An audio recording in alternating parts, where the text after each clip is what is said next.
Hey, y'all, I am super excited. I have a very special guest today, somebody with a felony background who is making big moves. Houstone Smooth, welcome to the show. Good afternoon, everybody. How are y'all doing? It's your boy. Thank you for inviting me. I'm super excited to be here. I'm happy too. We found each other on Instagram and I started looking at your page. Well, first of all, for me, anybody that I know has a criminal background, that has a past, and they're out here making moves, I'm like instant follow. I want Instant to follow. instant follow. I want to know their journey. I want to support them in every way that they can, that I can. And that's kind of what happened. I saw you on Instagram and I saw something about some music. Can we talk about that? Oh, yes, of course. Well, I've been doing music inside my whole life. You know what I mean? I've always been that guy that was beating on the table, rapping. And I always told everybody in there, when I get out, man, I'm gonna do this music. I'm gonna do this music. And I'd gotten out before and went back to the streets, wasted my time, went back to prison again. And when I got out this last time, I lost everything. You know what I mean? I had lost everything while I was inside. So I had to start all over. And it was just like, dude, do I want to keep having to do this? You know what I mean? Like, do I want to waste my time out here? And I didn't have no trades. I didn't, because I wasted my time in prison. I didn't have no talents that I thought of that would just bring, you know what I mean, equity immediately. So I started working and my friend came through and was like, hey, you need to get in the studio. You know what I mean? Like you're wasting your bullshit and you're just getting older and then you're never gonna be able to do it. You know what I mean? So I just one day I went to the studio. I recorded in my closet while the kids were asleep at like 3 o'clock in the morning. Everybody was asleep. And I put stuff up in my closet and I recorded it there on my iPhone. And then I sent it to my dude in the studio. He mixed and mastered it and I put it out. It's called We Talking About Honesty. That was my first song ever. And when I got the reviews back, when I started seeing the reviews back and people being like, oh, you rap, like that's what you're doing. I'm like, you know what? I think if I stick with this, like I could do something. I could put a positive message out there. I could show people that like, hey man, you don't got to go the same route that everybody else does when you come out. Like dreams could happen. You know what I mean? You could make them happen if you work hard. And this music is that's what I do every day. Every single day I wake up and that's the first thing on my mind. How can I increase my, you know what I mean, my numbers? And it's all a numbers game if you think about it. No matter what outlet you pick, whether it be podcasting or music or art or whatever, like it's all about numbers. The more you put out, the more you're gonna get back. So that's what I'm here to. I can't stop talking either. I'm super excited. I'm sorry. Yeah, no, talk away. That's why we're here for sure. And that's like huge advice from Houstone Smooth, right? It is about numbers. Life is about our keep trying, keep trying. The number of failures is going to be way higher than the number of wins, but oh, those wins, they're so Yeah, sweet, make them right? so worth it, man. So worth it. Like I don't know. I know how you must feel like because I've been watching you too. You know what I mean? I go through your stuff and I'm like, okay, this girl's doing different stuff here and then she's, you know what I mean, at this conference doing this. I'm like, no way would she have thought she was doing that, gonna be doing that when she was inside. You know what I mean? There's no way. She may have thought like she wanted to or whatever, but then actually being in that moment those days, I know you feel something different. Like, fuck yeah, man, this is what's up. And that's how I feel when I be like on stage or I'm at a music video or like things are happening for me. You know what I mean? And I don't have to really just do too much. It's just happening. And I'm like, never would I have thought this. Hell no. Nah. I thought I was gonna have to go back to being the same old me. You know what I mean? That was the main thing. I didn't know. I didn't know how what I was gonna do when I got out. And I was so scared. And luckily my family, my wife, and they support me in everything I do. And I wouldn't be able to do it if it wasn't for her, honestly. So Support is everything for sure. And I think that that's something people often ask me like, well, prison worked for you. It fixed you. You know, you're not out here committing more crimes. But We are the minority in that. We had outside support. For me personally, especially I think me coming to like a white suburban family that had homes and jobs, that comes with a lot of privilege, Those are blessings, yeah. Yeah. And so that prevented or gave me a step up so that I didn't have to resort to other things to survive. But so many people are coming out of the system without that support team, with no jobs. I mean, gosh, you get a $50 check when you leave that gate and a bus ticket, and if you make it to your parole office, you get another 50. You can't do much with $100. And if you discharge and you don't have no parole, you get out with $100 and that's it. You know what I mean? Like $100 in a prayer. I want to definitely talk about a little bit about how much time you did. You did time in Texas. I have heart for all previously incarcerated people, but there's a special place in my heart for Texas survivors of the Texas Department of Criminal Justice, because it's no Survivors. joke. No joke. Survivors. Everyone that has made it out, that is, I mean, the 2 year, if you do like 2 years, you got a chance, you got a better chance of making it out. But the ones that do time, you know what I mean, and repeated time, and then you make it out, like, you're blessed, man, because you could just not easily die. You can get trapped in there. You know what I mean? You can get trapped in there. You can catch a case, man, and get more time. And then while you're fighting that time, you catching it, you start giving up. You know what I mean? Like you can get trapped inside, man. So I find myself blessed.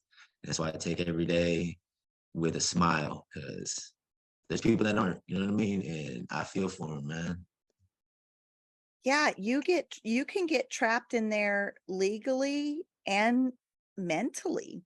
I mean, that you can get submerge yourself in that lifestyle so deep in the penitentiary that it becomes your new identity, and it's really hard to pull yourself out of that. I did a little over 10, and by the middle of my sentence, I was out of there. I was doing everything wrong, everything that was morally, ethically wrong in society, but expected in there. Yeah. So I definitely feel you. And I don't know what made me come out of that, because it wasn't the system that helped me. It was just No. something internally that I had to make a decision. Is this the new me, or am I And, going to be somebody that I want and to be? honestly, it didn't even happen when I got out of prison. I got out 2017, my last time. I had done 5 years and then I done 6 years. And my last time, 2017, I got out. I still was a fucking piece of shit. You know what I mean? I met my wife, my girlfriend who's now my wife. And we were like Bonnie and Clyde out here.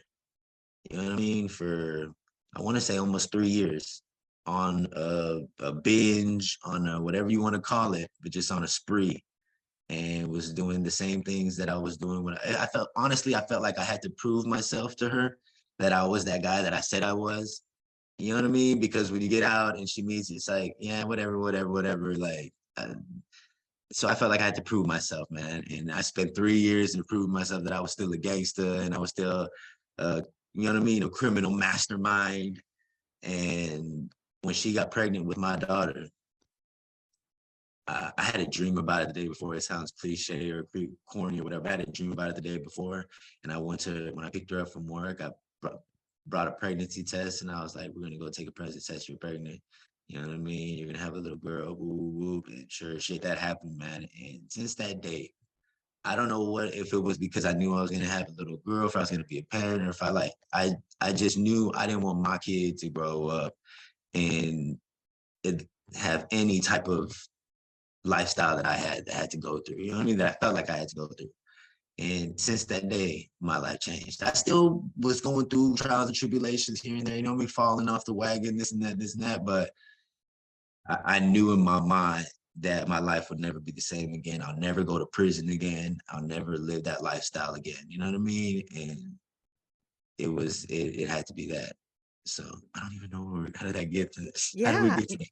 No, that was beautiful. That was your aha moment. That was your moment in life where you changed paths, and you did it you made a conscious decision to do that. And I love how you said, now there was still things that came after that decision. And I think that anytime we're coming out of anything, addiction, recovering from trying to restore our mental health, all of these things, it's not just a cutoff line. Like all of a sudden, hey, I want to change my lifestyle, whether it eating healthier, exercising, there are still going to be times where you're not until all of a sudden you are every day. That was like your moment where you had a decision to make to change your path or stay where you were at. And no matter if we've had felony backgrounds or if we've had, everybody has been on a path that they weren't happy with. That just comes with life. And there was plenty of people telling me like, oh, I thought you was like this now. I thought you was chill. And I would catch me slipping, you know what I mean? And throw it in my face. And normally it would like bring me back down. But instead it'd be like, you know what? Nah, bro, I can't keep letting these guys get, you know what I mean? Throw it in my face like that. So I got to tighten up. It just eventually became habit to where it was normal. You know what I mean? Everything I did, like I didn't have to worry about being pulled over by the cops. Like I didn't have to worry. Like it just happened the other day. My inspection sticker's like way out, bro, on my car. You know what I mean? So I got pulled over the other day, dropping my kids off from school. And the cop's like, he pulls me over and he's like, man, inspection sticker's out. I was like, yeah, it's been out for a minute. He's like, what's wrong with the car? How come you can't get it? And I was like, well, the CV axle's wrong over here. I've explained to him what's going on. He's like, fuck, man. He's like, well, you got your driver's license and everything? Gave him driver's license, insurance. He went back, ran my shit, came back. We kept talking about the car, you know what I mean? About his car. And then he gave me my shit. He's like, here, bro. He gave me the paper that he wrote my info on. He was like, just go. He was like, I'm not gonna give you a ticket, bro. Like, it's bad enough your fucking car's fucked up. You know what I mean? Yeah. Like, I'm not gonna keep. But normally I would be aggressive. I'd be like, what the fuck you pulled me over? You know what I mean? Like I was a different person back then, man. And now it's like I'm able to conversate with this dude like nothing. You know what I mean? And it feels cool to be a normal person in society, even though I look like this. You know what I mean? I know what people's first impressions are when they see me, but that's why I immediately break it down with a smile. You know what I mean? I go in, I'm comforting, I'm open, you know what I mean? I'm genuine. And people like, once I start talking, I can't shut up. So they get the real me, you know what I mean? And they're like, oh, this dude's not bad at all. You know what I mean? I ain't got nothing to be scared of. And it helps me a lot. And it makes me feel good about myself too. You're changing the narrative in so many ways, and not just people that have a criminal background, but also just in your appearance, because there is a whole society that would look at someone that looks like you with the tattoos, and they just instantly think, oh, that's bad That's news. not, And yeah, definitely. that's I see it and I understand. I get it. You know what I mean? Like I get it because like 9 times out of 10, like if I'm like by myself, like I don't just approach guys that look like me. You know what I mean? Like I stay clear of them just like people stay clear of me. You know what I mean? So it feels good to even be like at my wife's work. You know what I mean? Like she's all corporate, bro. So like we went to the Christmas party. I'm suited up and like everybody there was just so welcoming. And like I said, it feels great to be part of society. And I feel like everybody should be able to feel like this eventually. You know what I mean? Like it's not easy. Not everybody knows how to get out and get accustomed to life. It takes a while. You know what I mean? People, the hardship's gonna come, the falling, like you said, the failing, that's gonna come. You know what I mean? But every time you get back up, you just gotta work on just a little bit more of yourself, just a little bit more of yourself, just a little bit more of yourself. And then eventually it'll start compounding like, hey, I don't do this no more. I don't smoke weed no more. I don't smoke cigarettes no more. You know what I mean? Finally apologized to my mom, and me and her start talking again. Like I stopped holding grudges towards people. I'm not toxic with my wife. You know what I mean? Like I'm not on her phone. I'm not, you know what I mean? There's just so much stuff that like I started taking away that that I felt made me a bad person and made people around me like not want to be around me. And ones after another, man, it gets easier. There's still stuff like cussing's my next thing.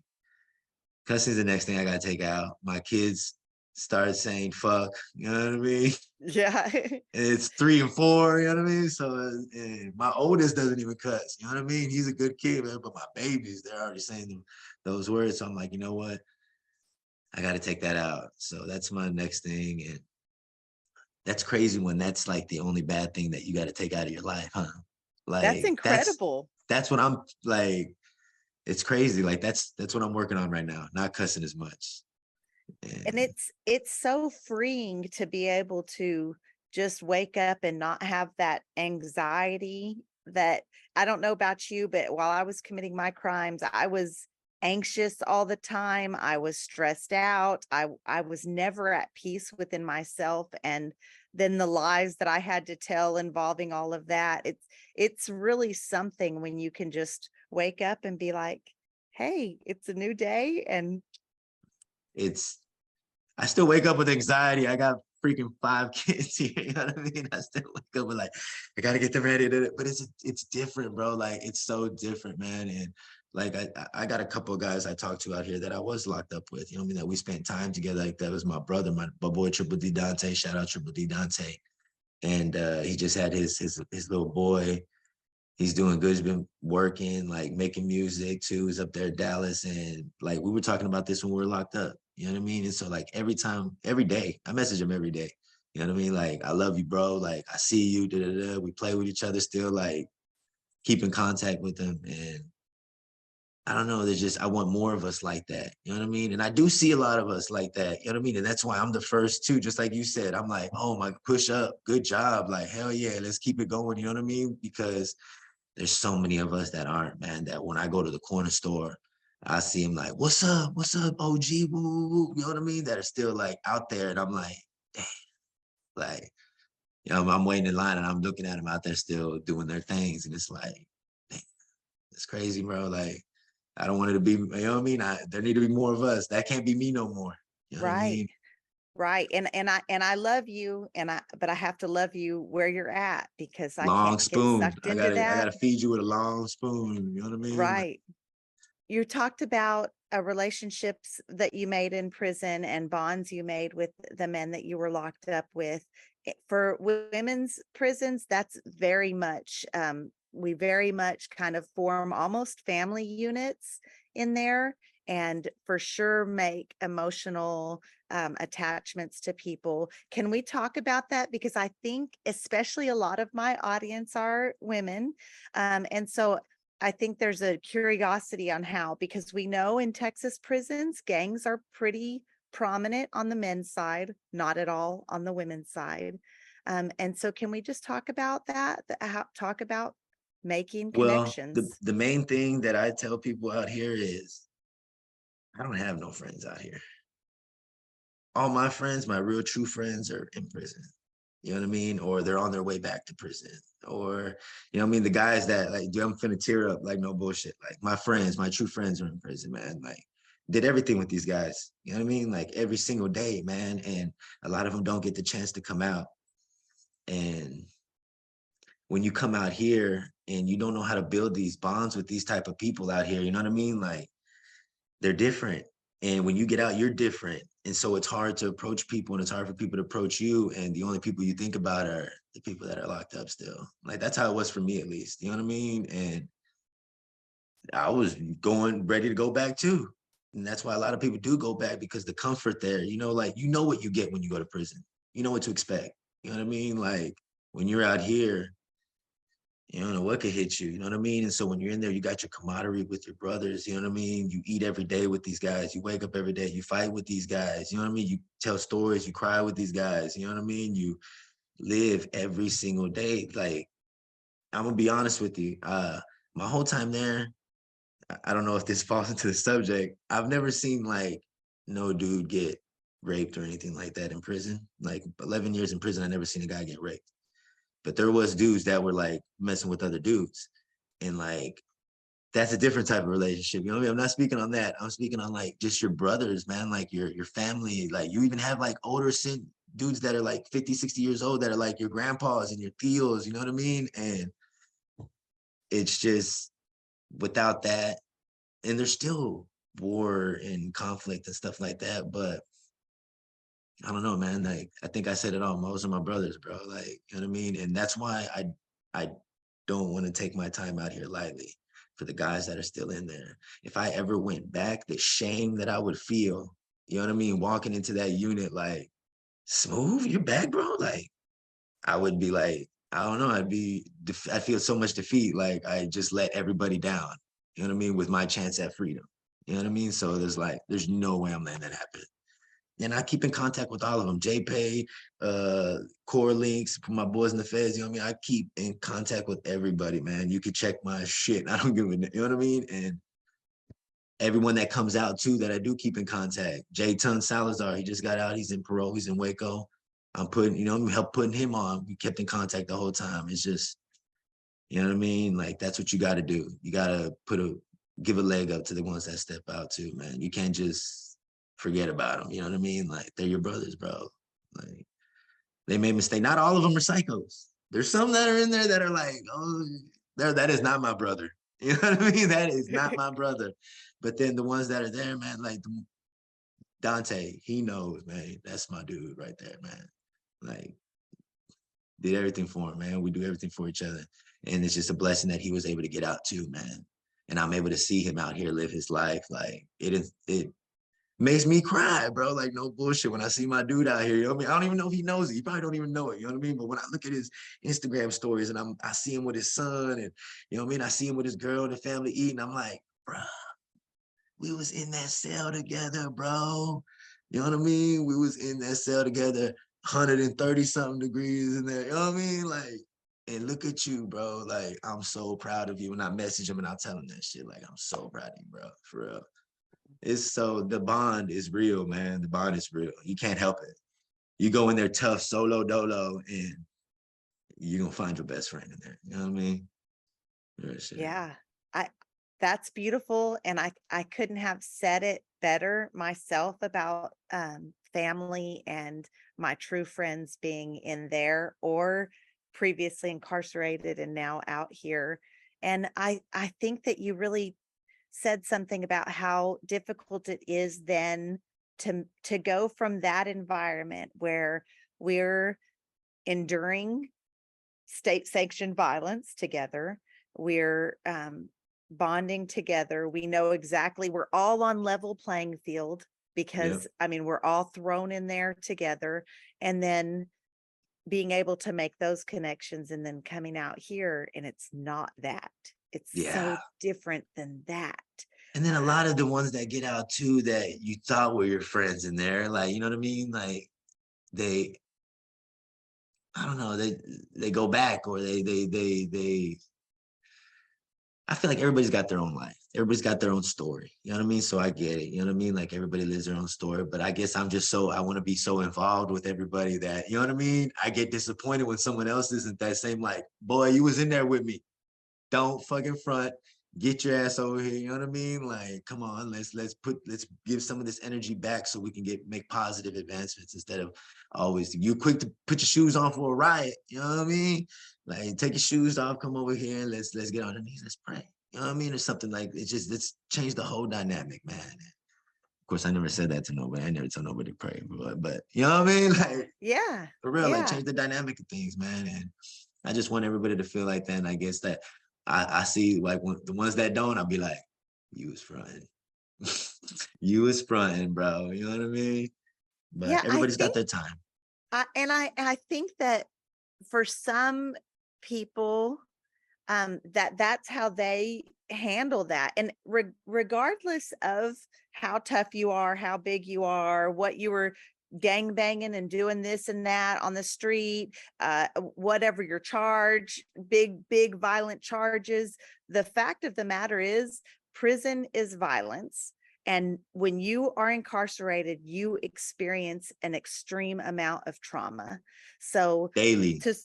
absolutely. So to survive that trauma, I think some people just handle that and process it differently. So I have a little bit of understanding for people that come out and just I Yeah. can't talk to anybody. I Can't can't even think find about them. it. You know what I mean? Yeah, I'll they're be not looking for even my on. boy. I'm like, bro, you just Yes, disappeared, bro. You're not even, I looked you back up in the system. You ain't locked up again, bro. Why ain't you on Facebook? You know what I mean? right. But And that is if they're on social media, they've changed their stuff so much that you can't be found. yeah, true. And I think that there's something to be said about that. And then I also just on a side note, if you are trying to get out of prison, and not that you would be a negative or I would be a negative influence, but I think it's a scary situation if you're trying to fight your You're addiction, right. You're but totally making right. those connections. Especially with me, if they don't like take my new me serious, because the people that know me, like if they haven't seen me for a long time and then they see me now, they'd be like, "Oh, Smooth's on one of his. He's just doing his. You know what I mean? He's doing one of his things right now. Like he'll be back to the dark side. You know what I'm talking about? Like if they didn't know everything that I've done to be where I'm at, that's how they would think. And so if they were getting out and I'm over there hitting up, hey, what's up, baby? Oh man, glad to see you out. They're like, hell no, this the one that hits me up. This ain't the one I want to hit me up. You know what I mean? Like, bring the guy that was carrying the Bible in prison the whole time, come hit me up like, hey, good to see you out. Me, I was living I was in SEG. My last 3 years was in SEG. At SEG 12 building lockdown, bro. Like where you saw with the dudes filling up their shit with soap and blocking out the water, bro. I lived that shit every day, bro. It was, I didn't think it was disgusting at the time, probably. I was just like trying to fix it all the time, you know what I mean? And it was just like, that's how we lived. That's how it was back there. It was old. But yeah, it was my whole time was, I was a fucking idiot. Idiot. Hey, I just look this way. I did my time rough I too. can I can imagine, bro. I can imagine. No, I know. I used to write some chick named Lacey Shields, bro. And she was on like all the different units and shit. We was in TYC together and she went to the TDC. And so like I would still write her and shit. And bro, she would tell me, y'all are crazy. I don't know how it is on women's unit, man, but I don't think I could do it over there. I can't even do it with my wife and my daughters, bro. You know what I mean? I couldn't imagine being in a freaking unit full of women, bro. Y'all are tough. Yeah, but lots of fighting, all of that.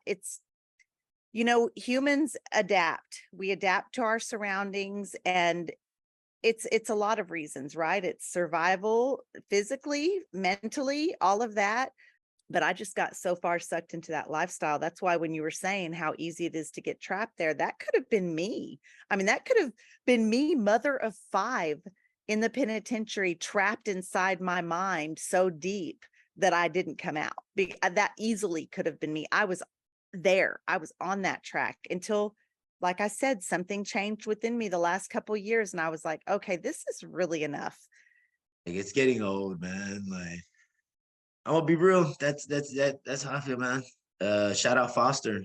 I feel like his brain ain't never coming back, man. Like went in with like a 4 or 5 year sentence. I've been there like 27 years already. And it's just outrageous. And like I see those, I'm a human, man. I have empathy towards people. You know what I mean? So like when I see anything, like I start dissecting their brain, like what the trauma they must have been through, the stuff they must have gone through to be like that now. You know what I mean? Like, and it fucks me up, bro. Like, I don't know. I can't watch a McDonald's commercial without crying, bro. You know what I mean? So like prison was tough for me, bro, to not, and like, I didn't cry in prison. You know what I mean? Hell no, I didn't cry in there, bro. So for me to hold my own like that for that long, and I'm really emotional guy, bro, like it was tough, man. But I went through the same thing my last couple of years. Them last 3 years in SEG saved my life, bro.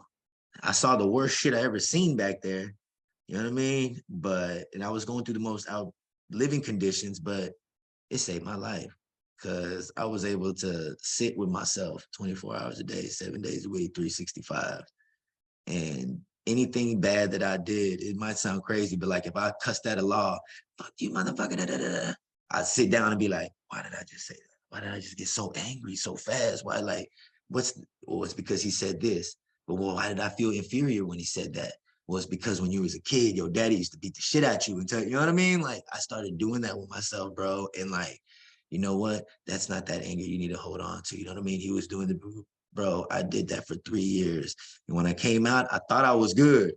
You know what I mean? I thought I was good and ready for the world. But when I got out, it blindsided me, man. And I didn't even go to the streets. It was just like, I was just engulfed in the criminal world, bro, like immediately all around me. And I did that for a couple of years until like I said, I was having my daughter, and I think all the stuff, all the knowledge that I had gained, all the books that I read, all the stuff that I was trying to help myself with, it all came flooding back when I got sober too. When I got sober, I started thinking about it. I started going to classes, AA meetings, you know what I mean? I started doing therapy, doing the Zoom meetings, and stuff was hitting my memory. Like, I remember this. I remember stuff like this. Okay, da, da, da, da. And like, it just made sense. I started wanting to do it like, as like to just show everybody that I could clean and be good. Da, da, da. But then it just took over my body, and it was like, this is my lifestyle. This is how I'm supposed to be living. I've been doing this for 2 years now, sober, 3 years. And it's like, well, I don't even understand why I wasted my time doing all that, man. Destroying my brain. Like, I feel just as high every day. Like, I wake up high every day, basically. Like, I don't know, sober. You know what I mean? Just feeling high.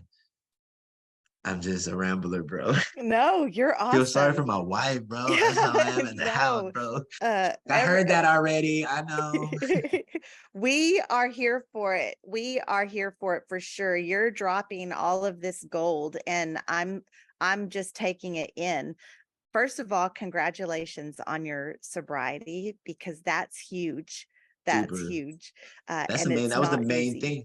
That was the main thing. You can only imagine. I was doing it all, bro, and dragging my wife down too. Seeing my wife like that, like, 'cause she followed me basically. You know what I mean? And fucking shamed myself, man. Shamed myself. But and then she's the one that got me sober. She's the one that cleaned me up on the cool. She went to rehab, bro. She checked herself into rehab and left me out here by myself. And I remember waking up and I was like, I talked to her on the phone the night before, and I woke up and I was like, she's getting sober, bro.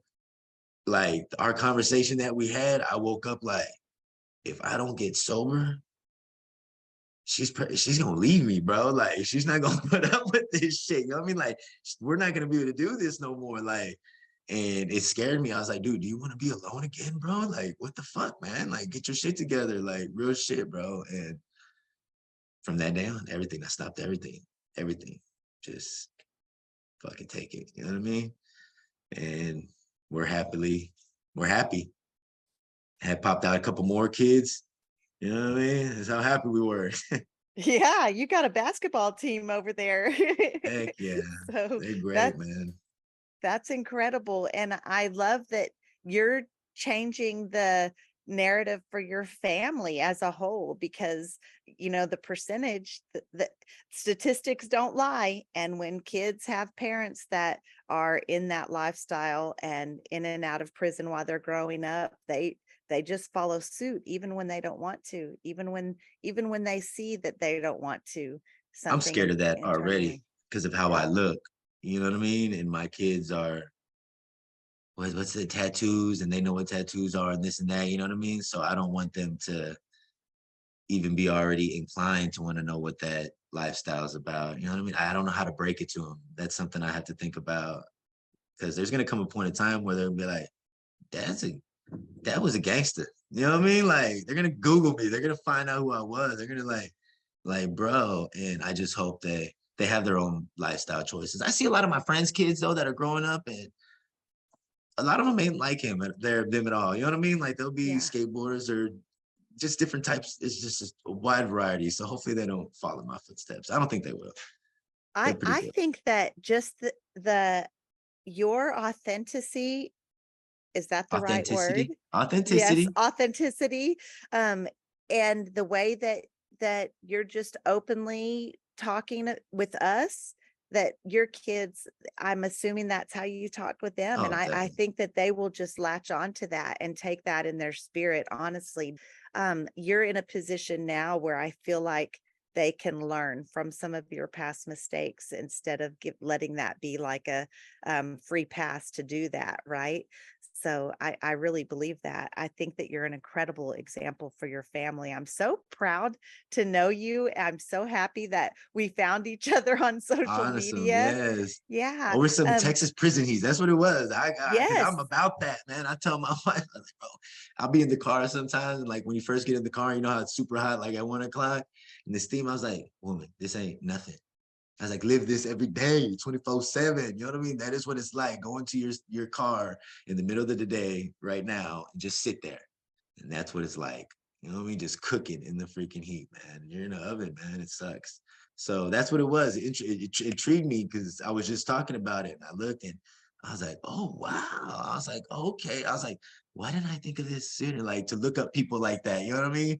I'm so like eager to look up artists and entertainers or whatever. But I was like, there's got to be people doing this. You know what I mean? And found you. Yeah. That's what's up. Thank you. And you described the temperatures so perfectly, spot on. No, That's exactly what it feels like going out in the middle of the day when your car's in the direct sun, getting in, closing the door and not starting it. just And sitting that, there. Play yeah, that, dominoes like that, homie. See if you can win. You know? yes, Play a hand of yes, spades like that. It's tough. yes. It's insane. And it's not something that's new. It's not a new issue, but people are starting to realize, like, what the heck? Like, it's Yeah. just getting a lot more attention. And so we have to like we have to ride this wave and of attention and keep it going and keep it You're going right. You're because right. Because we've been saying it even on the inside. We were saying it for years. They gotta put in there. They're gonna put in ACs. They're gonna put in AC. They're gonna put in, they got heaters in the motherfucker. You know what I mean? They ain't got no ACs. And so now that the ball is rolling, man, like that's why I'm like, hell yeah, I'm so for it. Just help my brothers out in there, bro. Like, I remember watching a football game. We're all watching the football game. We're lined up on the benches and I'm watching it. I'm looking up, I'm standing up, and there's this young black dude sitting on the bench in front of me. And like somebody makes a touchdown or somebody, everybody's like, yeah. And he goes up like, yeah. And then like twists up. You know what I mean? And I back up, I'm looking like, what this dude doing? And boom, hits the ground, starts having a seizure. And I was like, oh shit. Everybody started banging on the window. They brought him out, you know what I mean? Fucking dudes is just dropping in there because the heat and then just getting excited, you know what I mean?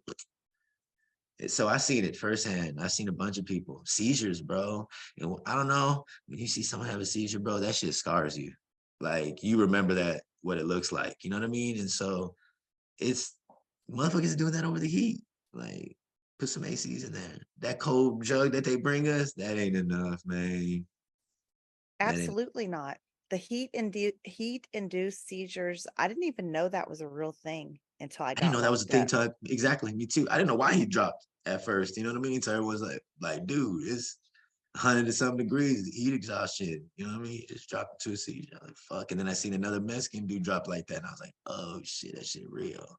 Yeah, and it happens all it's happening all the time. And then at least for the women, there aren't any units that are more than 2 stories, but these units like Cofield unit and all these units that have 3 and 4 tiers, those Yeah. guys on those upper levels, it's even more. I don't know how any person that has any bit of humanity in their body could allow someone to be housed in a room that's 140 plus And if temperatures. and if not for the inmates, you know what I mean? Y'all's guards is going through that too. You know what I mean? And they got full vest on and all this and that. Like they're walking those halls and they're in these like every fucking day too. So believe they're feeling it too. Like, why wouldn't you just, you know what I mean? Bless. It's all about money, man. It's all about money. Costs too much to do every single one. But once they fix that, I don't know, maybe they think like putting the AC in there gonna be like, it's like we running a hotel over here now. And people say that a lot. People say, "Hey, what we don't want them to be comfortable. We don't want their should It's don't do human, the." but it's we're humans, guys. Like Yes. let's be human. We're not animals. Let's not think like animals. I get it. Like no, nobody deserves to go through anything. That's torture. And That's sideline legislatively, torture. it is torture. It is Mhm. torture, and it's not a matter of comfort. People are literally dying. The last death was a 26-year-old male, the last death that I Prime know of. Now, in his maybe prime. somebody on the Estelle unit, and he I was on healthy, Estelle. otherwise healthy. We lost another 36-year-old man, 2 men from Estelle I that are left. suspected to get That's related. what I left from my seg. I did my last like 6 months there and discharged from Estelle unit. Nice unit. They got good programs there too. The 36-year-old had been there a while, John Anthony Southards. I don't know if you know him, but he had been on that unit a while. Crazy. It's horrible. And talking to their It's families not old. and It's not just like old people. Anybody like 26 years old, bro. Like that kid was. Oh my god, I can't believe. yeah. And we're asking for 85 degrees. We're not asking for comfort. I mean, if you walked in your Facts. house and it was 85 Facts. degrees, you would be Yeah. complaining. You Yeah. You're know, right. we're You're just, right. You're right. You're right. You're right. You're right. yeah, We're asking for survival. You know what I mean? We're asking for survival, man. Because like you that's said, exactly you had said right. that you went up there and you read the thermometer and it was like 130 something or whatever. It's like, dude, that is what it is, man. Because especially what it's made out of. You know what I mean? A lot of these new units are all sheds, you know what I mean? And it's like, bro, you ever went in your fucking shed in the afternoon, man, to go pull out the lawnmower and go looking, trying to get some nails or something? You fucking beads of sweat. Yeah, that's how it is all day, every day. Just sit in your freaking shed, man. It's tough. So many changes and needs to happen in the correctional facilities in our state. The heat is just one of them, but it is definitely the most dire thing. It's literally life and death matter. I want to bring something else up. So do you know that the Texas Department of Criminal Justice, those officers are going to start wearing body cameras? Wow. I'm gonna be honest, that's awesome. Like that's because back there, like where I was, I'm telling you, it's maybe not as much as population. That's gonna like minimize a lot of the contraband. You know what I mean? That's gonna minimize a lot of the contraband in population. But for my brothers back there in segregation, that's gonna save a lot of lives, man. That's gonna save broken bones. That's gonna save fake charges. That's gonna save so many people, bro. As long as it stays, you know what I mean, coded or whatever, you know what I mean? They keep it on at all times, like when they go in, because I know people that starve back there, people that kill themselves because they're tortured by the guards back there. Red, you know what I mean? They say they don't know why hung himself. He hung himself because the guards were fucking starving him, kept him with, you know what I mean? Wouldn't let him go to rec, wouldn't let him go to showers. You're back there in the cell. You can't open that cell door. You know what I mean? If they don't open that bean slot to feed you, you don't eat. You know what I mean? And the next guard comes in, like he doesn't have to, like if they pass on message like, hey, don't fuck with 82 cell because he's out of there, dude, you won't see a human being pass your door at all. They'll put you at 84 cell in the back. You can't see nobody. You're just stuck back there trying to survive, eating paper and shit. Like no bullshit. It's crazy. So body cams, definitely, definitely keep them from running in your cell, beat your ass type shit. Dude, I'm telling you, they're bad back there. There's a couple of good guys, you know what I mean, that were all right, that wouldn't just go out their way or wouldn't fuck with just too many. But there is some fucking evil people back there, bro. Guards, evil. Yeah, Definitely. that was my experience too. I knew a lot of staff members that were go-to people. They were there to do their job. They even enforced the rules, Yeah. but they did it respectfully and they were I well love those guys the respected. best. I love if Yes, I because I'm gonna follow the rules that are like I know what's up. You know what I mean? I'm not gonna go out of my way to fuck shit up. You know what I mean? So I respect that you do your job. You know what I mean? Do your job. Don't be a whole ass motherfucker. You know what I mean? Do your job, bro. Because then you need it. Because if not, prison be chaos. You know what I mean? I don't want to live in chaos. You know what I mean? So right, right. And then there were those staff members that like you talked about, and we saw some of that. And I've been in and out of seg. I've 60 days, 30 days here, never housed there, but just in that amount of time, the things that I you see it. witnessed, Mm-hmm. and for women especially, sexual assault is a big thing, sexual harassment from staff. Y'all So have I was, male staff back there on in segregation. There's no women staff back there. Like there's only males back there on the male side. So I guess I assume that there would be only women back there for the women's. Bring that oh, shit up, girl. Look I at didn't that. know that. Yeah, Yeah, in that's a segregation video. in the men's things, there's only men back there because the girl, you know what I mean? That or Right. they're not able to walk the floor either. Like if they come in like for nurse or whatever, like they're not able to walk the floor because half the time every guy there's naked in their cell anyway. You know what I Hmm. mean? So it's like it doesn't matter what you're gonna see, you're gonna see something. So women ain't allowed to be back there. But Oh, interesting. Yeah, men definitely are back there. And then if they're short staffed and not running showers, so you want to take a like a wash off in yeah, your bird bath. you right in your sink or whatever, normally you would cover the window, but that's a big deal. So it's a rule not to, right? But some officers don't care if you've got it covered while you're washing They off. know what you're doing. Some officers are going to flip out, they're just going to flip out. And I mean, I've had them True, true. roll the door on me while I didn't have clothes on. Yeah, that's, You know what's crazy? I never thought of that. Like, because I mean, they rolled the door on me naked too, but I don't give a fuck. You know but what it's I a mean? I bunch of don't got that guys, bad. right? Yeah, I'm like, what's up, bro? Shit, what we gonna do? We're gonna tackle this shit. I'm gonna be ass naked, fuck it. But as a woman, bro, I could empathize. You know what I mean? Like, that must be humiliating, bro. I mean, it is for guys too. You know what I mean? But Sure. nothing, it can't compete to that, man. You know what I mean? Like, women are different, bro. And I just admit it. You know what I mean? Women or men are not the same, bro. And so that's fucked up. Yeah. I couldn't imagine, because my wife she done did a little bit of time before, you know what I mean? Luckily in county, you know what I mean? So she was with the only women, but like, if she would have to go to, oh my God, I'd be going crazy thinking that a dude and saw her, you know what I mean? And that probably happens, huh? Like a lot. Like, are Oh, men able to search the women? They're able to search and pat them down so and everything? they can't, men can't pat search. So that doesn't happen, but they work in the dorms where we live, where we're changing, where, I Yeah, mean, yeah. I've lived in a dorm where the shower curtain was There was no only to shower. about here, but the dorm is 2 levels. So we had officers that would stand up exactly in front of the showers on the second level and watch the showers all night. Like it was, we had some creeps working there, and I I can that were, imagine. Yeah. we had some that would put up their clipboard when they walked by, like they would glance to make sure everybody was okay. And then Yeah. they would respectfully make it blatantly obvious that they weren't. And so that we were comfortable. I get But it. There'd be women like that too, girls so standing in front of the sure. showers. You know what I mean? Watching ham all day, but we didn't get offended by that. Yeah. Yeah. We was like, Um, she's good, y'all. She's good. that's That was the funny. call out. But I guess on the other hand, yeah, the women's side, that's what I'm saying. Like that, that's fucked up. Yeah.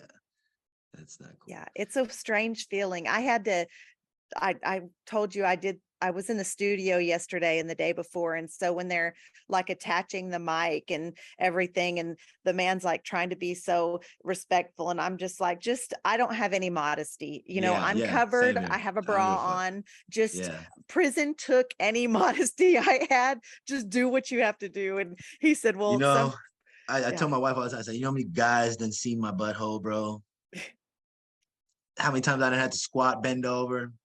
I have no shame. You know what I mean? Like, you can't, it's whatever, man. Like, you can't embarrass me no more. Like, I don't give a fuck. I've been naked around. And when you're naked around fucking strangers, that's that fear that you put whenever you were a kid. You know what I mean? Just imagine imagine you being naked around strangers. Once you do that, like, you can do anything, bro. Yeah. You can fucking do anything, bro. Yes. Anything's It, possible, man. in a way, it is a little bit empowering. And not that I'm a pro that, because I think it Yeah. strips us of a lot No, of yeah. things It's too. of your dignity, Um, bro. but you're right, it does. There is a sense of, hey, I handled that. This is really nothing. You can't embarrass Yeah. me. Ask me whatever you want on TikTok, whatever, because I know in my Yeah. mind I did this. Yep. So I have no shame in my game. You know what I mean? Like, it's because real motherfuckers respect it. You know what I mean? They know what's up. You know what I mean? And the people that don't know can only imagine what it's like. They can't even imagine. You cannot even imagine what prison is like if you watch a million prison movies. You don't know that feeling. You'll never know, like, when you walk in and you're fucking shitting bricks. I don't know how it is for women's, but men's, when I went to TDC, I was 17 years old, straight from TYC, man. Straight from TYC. You know what I mean? Went straight to TDC. And all the guards told me, they gonna fuck you, boy. They gonna da-da-da-da. They gonna, you know what I mean? You thought you was tough in TYC. These men gonna break you and woo, woo, woo.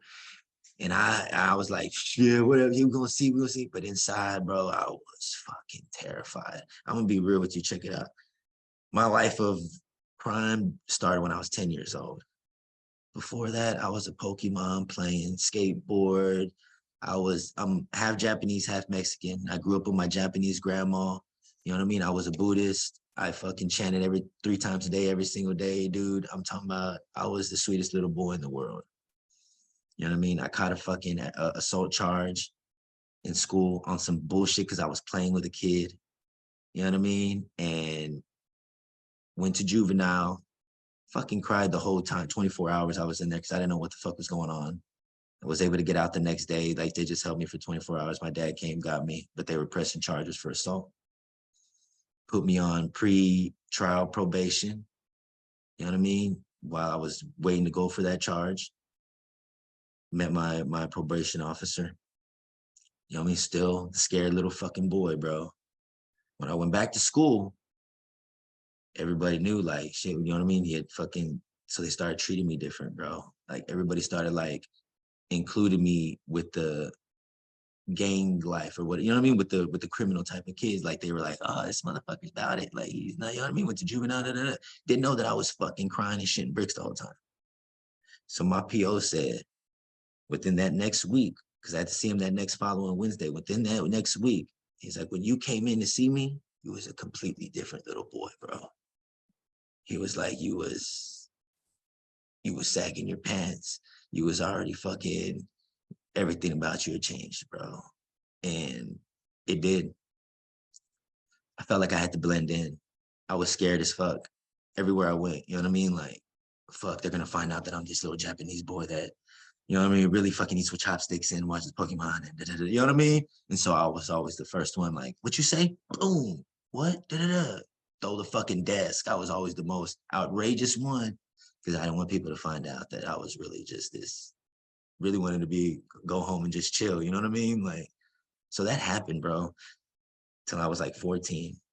Went to TYC because I caught a fucking burger of habitation charge with some fucking kids, destroyed an abandoned building, apartment complex, apartment, destroyed it, flooded it with water, drew weird pictures on the wall. You know what I mean? Just being kids. Went to TYC for that shit. In TYC, the first person that came up to me, shout out Romero Moreno, because he's a whole ass dude. He came up to me, he told me, they're gonna take your shoes tomorrow in school. So might as well give me your shoes. I'm gonna give you these old ones so they don't take your shit, huh? And if I would have been myself, Eric Horeen, little Japanese kid, I'd have gave up them shoes.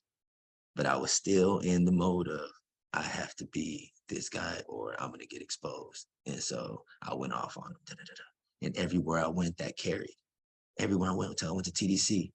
You know what I mean? I was still living this lie, like, fuck, I gotta be this guy again. You know what I mean? Here I go. Boom, got out, came to the streets. Everybody see, oh, I gotta show him. I'm still that guy. Went back to prison. Still that guy. Came out. Still that guy. And I felt like it came to a point in time where like, I don't gotta be that guy no more. They know. You know what I mean? They know what you done did your whole life. They know that you're this, you know what I mean? Like they know who you are now. Like you don't have to put that facade up no more, bro. You could relax. And I felt like that's really what I did my whole life, bro. Like I faked it to made it everywhere I went. You know what I mean?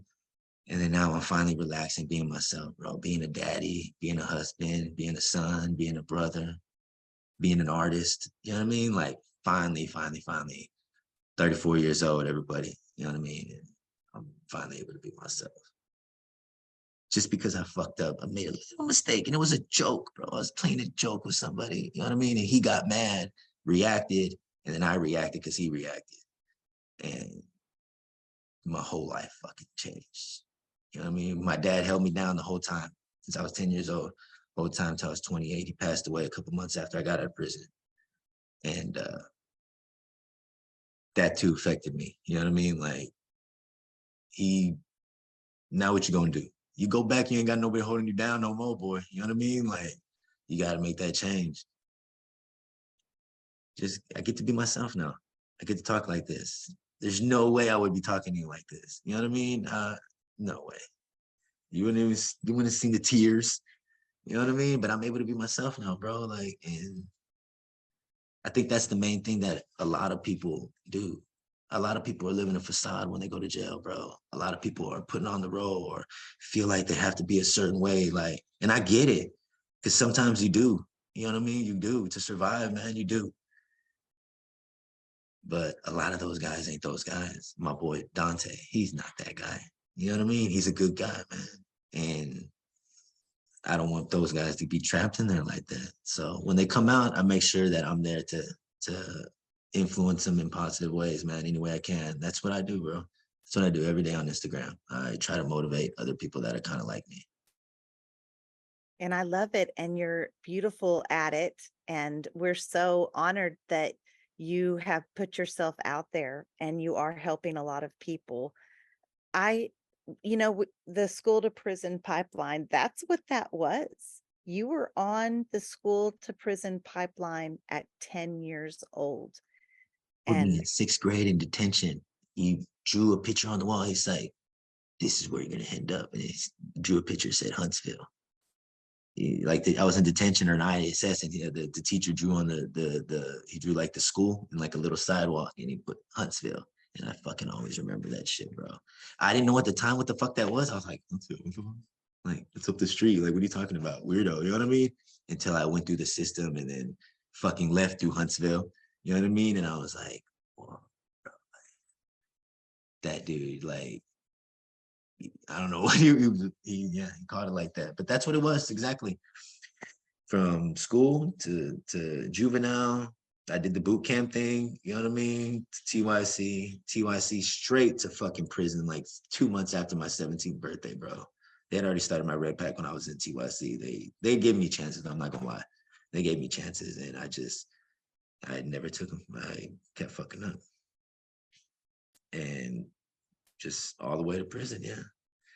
one of my friends who's also from Houston, Michael Galloway, who did time in Texas, in and out, just very similar to story to you. The first time he went down, he was 12, but he said the worst thing that ever happened to him, as far as his journey, the worst thing that could have happened is them lock him up at 12 years old and him know he could survive incarceration. And it kind of That's gave true him too. Wow. I didn't yeah, even he think of did. that. It took away that fear that I think most people have of prison, because he knew, yes, it was horrible, but he knew he could survive it.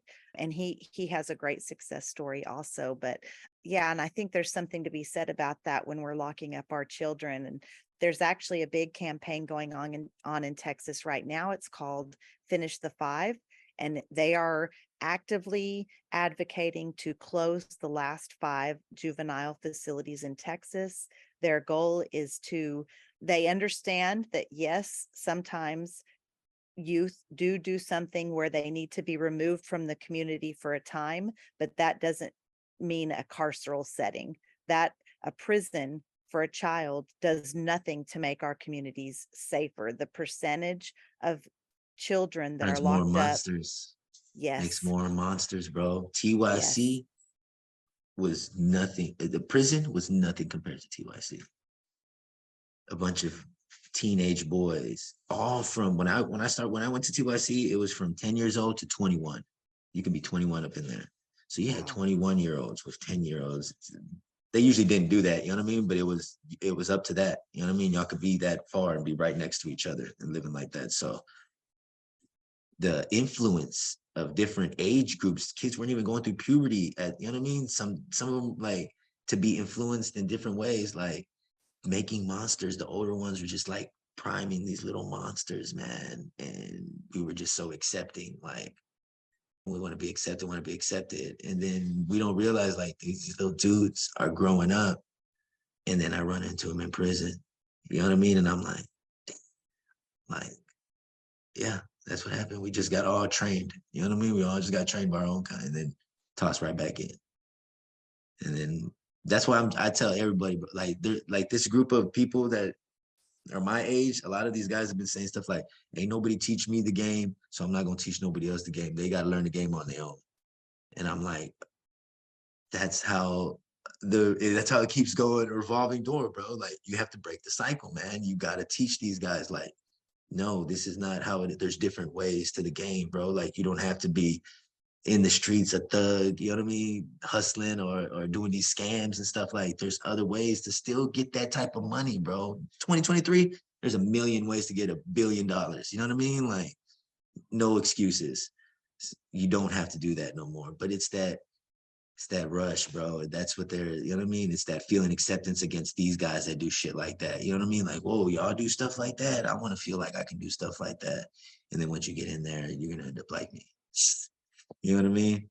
So stopping it, that's what I've been working on too. Like, I want to get to the kids. You know what I mean? That's the main thing. That's where it starts. At least for me. You know what I mean? I didn't start doing bad stuff when I was an older guy. No, I started that shit when I was fucking 10 years old. You know what I mean? Like, and it kept going. So I'm trying to do something like that. I work with SGI. It's a Buddhist community organization, Soka Gakkai International. And so I've been trying to get back in my Buddhist roots, and I want to be able to influence, do my thing over there. You know what I mean? Like, they hold a bunch of shit. So I think like that'll be I gotta stop cussing though, man. I gotta stop cussing. You know what I mean? But I want to do something. I know, like I said, I got a story. Everybody's got a story, but I want to do what I can to help anyway. I think that's amazing, and it's inspirational and all of the good things. I'm so excited to see where your journey goes from here. I'm going to be watching, we're going to be watching, and we definitely have to connect again for sure. It has been such an honor hearing your thoughts and some of your story, and we are all so excited to follow you. We want to see where your journey goes. We want to hear your music. Can you tell us, where can we find you? Where can we find your art? You can follow me everywhere at Houstone Smooth, HOUSTONE SMOOTH. And I'm talking everywhere from Apple Music, iTunes, YouTube, Instagram, Facebook, farmersonly.com. No, I'm just joking. But Houstone Smooth everywhere, man. Like, that's what it's about. I appreciate you for having me. This was a great conversation. It was awesome, and can't wait to do it again.